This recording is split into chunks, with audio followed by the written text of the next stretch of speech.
Coach Scott. Sure. What's happening, man? You ready?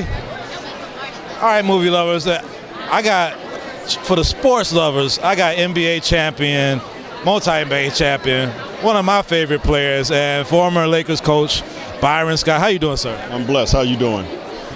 I'm doing great. I mean, it's an interesting day in sports when all this conversations about sports is not about sports today. Right. I mean, I know that people are talking about the NFL and Kaepernick, but this didn't start with him or anybody. I mean, we could go back to your era, and Craig Hodges was kind of blackballed for the same type of thing. Can you speak on that? No, you're exactly right. You know, Craig Hodges was blackballed because of just standing up for what he believed in. You know, Colin Kaepernick did it, years later, and really just did it because of the injustice that would happen to our African-American kids and young people. And now it's kind of taken on a whole new light, and I think what you're seeing in the NFL of all these players are not only just taking a stand for what they believe in and what they feel is right, but it is trickled down not only in the NFL, it's going to be in the NBA and everywhere else. But you're right, Craig Hodges kind of started this a long time ago, just as an African-American to just speak out for what he felt was right and never played again in the NBA. And from that standpoint, Colin is almost in that same boat because, I'm a big NFL fan. I'm a big Pittsburgh Steelers fan. I watch a lot of NFL games, and you can't tell me out of all these teams in this NFL that he's a quarterback that shouldn't be on a roster. He is still one of the better athletes in this league. So I'm a little appalled about that, and I'm hoping that one of these owners will wake up one morning and say, you know what, this is an injustice to Colin, and we'll give him an opportunity. You think, I don't want to put words in your mouth because this is kind of my thought, but I feel like the way that the president characterized the athletes made it seem like the owners own the players, not the teams. It seemed like he was trying to say like the owners should control everything the players think and do. I mean, do you think there's a difference between NBA owners and NFL owners in the way that they support their players or allow their players to express themselves? Well, I think the NFL is showing a lot of unity. Owners are standing side by side with players, locked in arms, and taking a knee as well. So I think they're showing a lot of unity.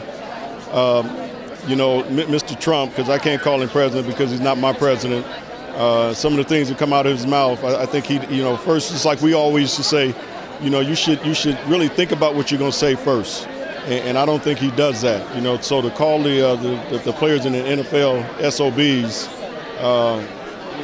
that wasn't very smart, in my opinion. And I think that's one of the reasons that the NFL players are taking such a stand.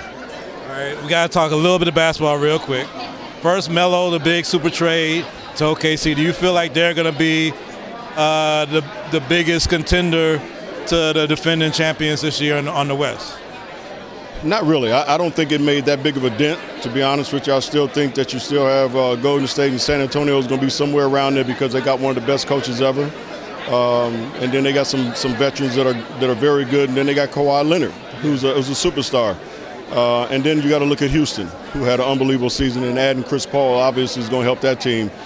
So I see OKC making a jump maybe from, the 7th or 8th spot to maybe the 5th or 4th spot. But is it going to be enough to beat the Golden State Warrior team? Not in my opinion. All right, last question real quick. Laker Nation, it's the season of ball and the new Lakers.